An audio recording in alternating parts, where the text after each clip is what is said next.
Friends, बारिश के समय में हर किसी को प्लांट्स पे पेस्ट के अटैक से प्रॉब्लम होती है। तो आज मैं आपको एक बहुत अच्छा सॉल्यूशन बताने वाला हूँ पेस्ट के अटैक को कंट्रोल करने के लिए।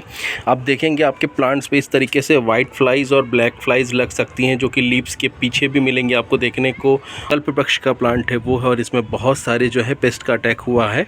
साथ में ये मेरा बंगाली वैरायटी का गुड़हल का प्लांट है, और इसमें भी आप देखेंगे फ्लावर का जो बर्ड्स है इसके ऊपर में भी पेस्ट है, और साथ में यहाँ पे भी सॉफ्ट पार्ट में दिख रहे हैं।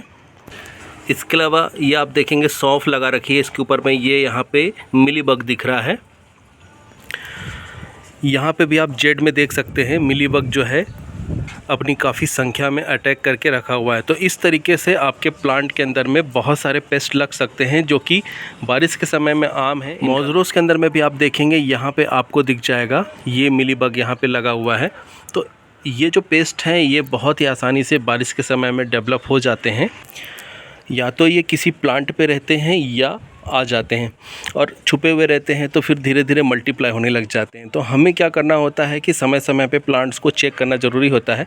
अगर थोड़ा बहुत इनका अटैक है और स्टेबल है तो चल भी जाता है, लेकिन अगर बहुत ज़्यादा हो रहा है तो आपको फिर इसके ऊपर में वर्क करना ज़रूरी है। तो मैं आपको यहाँ पे एक बहुत ही सिंपल सा सोल्यूशन देने वाला हूँ, जिसको अगर आप फॉलो करते हैं तो 100% इस तरीके से पेस्ट का अटैक आप कंट्रोल कर सकते हैं।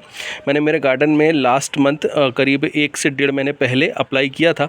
तो ये 1 से 1.5 महीने के अंदर में आपके प्लांट पे फिर से हो सकते हैं बारिश के समय में। तो इसको आपको रिपीटेटिवली अप्लाई करते रहना है जब तक बारिश का समय है, तब तक 1 महीने के गैप में। इससे प्लांट आपके पूरी तरीके से सेफ़ रहेंगे, और प्लांट पे आपके अगर हो भी जाते हैं तो वो कंट्रोल हो जाएंगे। अगर ये बहुत ज़्यादा हो जाते हैं तो प्लांट ख़राब हो सकता है, इस बात का आपको ध्यान रखना है।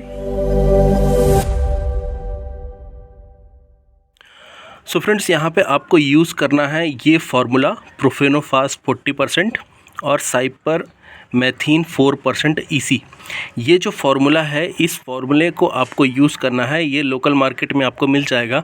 ये मिलीबग के ऊपर में भी अटैक करता है, और जितने भी रस चूसक वाले जो कीड़े होते हैं जो प्लांट के ऊपर में अटैक करके रस चूसते हैं और प्लांट को नुकसान पहुंचाते हैं, उन सभी को ये मारने में, ख़त्म करने में सक्षम है। तो इसका यूज़ आपको करना है। अगर पेस्ट बहुत ज़्यादा है तो 1 ml आपको लेना है कम से कम। आप 1.5 ml तक भी ले सकते हैं अगर बहुत ज़्यादा क्वांटिटी में अटैक हुआ है। और इसका 1 लीटर पानी के अंदर में आपको घोल बनाना है और प्लांट के ऊपर में अच्छे से आपको स्प्रे कर देना है। ये कॉन्टैक्ट प्लस इसके साथ में सिस्टमिक दोनों है।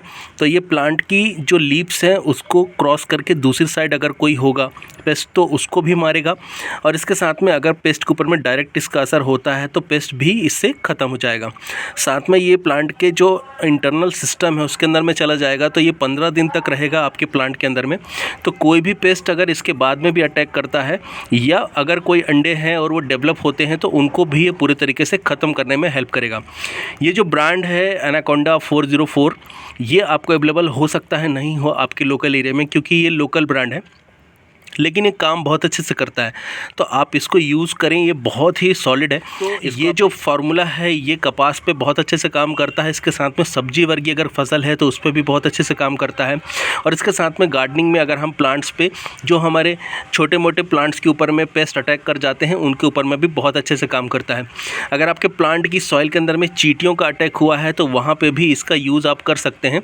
इसका 1 ml आपको 1 लीटर पानी में घोल करके जस्ट सॉइल के अंदर में अप्लाई कर देना है। चींटियाँ, दीमक कोई भी होंगे तो वो इससे मर जाएंगे, पूरी तरीके से ख़त्म हो जाते हैं। तो प्लांट आपका पूरी तरीके से सेफ़ हो जाता है। तो इसको जब आप अप्लाई कर रहे हैं तो आपको केवल एक प्रिकॉशन रखना है।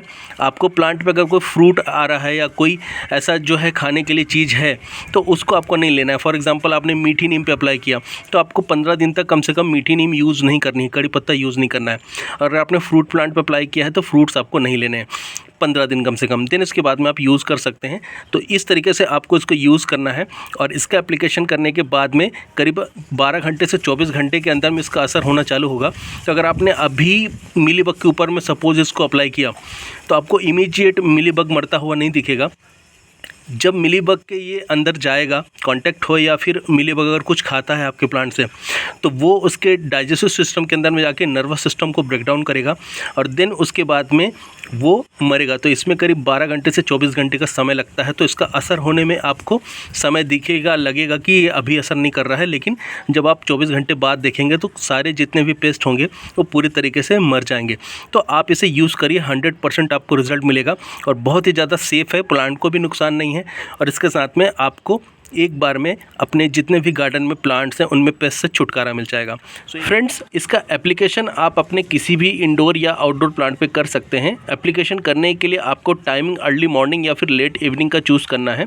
एक बात आपको ध्यान रखना है कि आप इसे जब अपने प्लांट्स पे एप्लीकेशन कर रहे हैं तो आपको प्रिकॉशन का भी ध्यान रखना है। आपको हवा आपके साइड नहीं आए, इस बात का ध्यान रखना है और इसके साथ में आपको मास्क जैसा कुछ कवर कर लेना है। हाथों पर भी आप अगर ग्लव्स वगैरह पहनना चाहें तो पहन सकते हैं, क्योंकि ये पेस्टिसाइड है तो इसका हार्मफुल इफेक्ट हमारे ऊपर में थोड़ा बहुत हो सकता है अगर हम प्रिकॉशन नहीं लेते हैं। तो इस बात का ध्यान रख के आप इसे अप्लाई करिए। बाकी प्लांट के लिए 100% सेफ़ है, किसी भी तरीके से नुकसान नहीं पहुंचाएगा। सो टॉपिक मैं इस इन्फॉर्मेशन के साथ मैं यहीं पे वाइंड अप कर रहा हूँ। ये इन्फॉर्मेशन आपको कैसी लगी मुझे आप कमेंट करके ज़रूर बताइएगा। टिल देन के लिए friends, bye bye, thank you, happy gardening.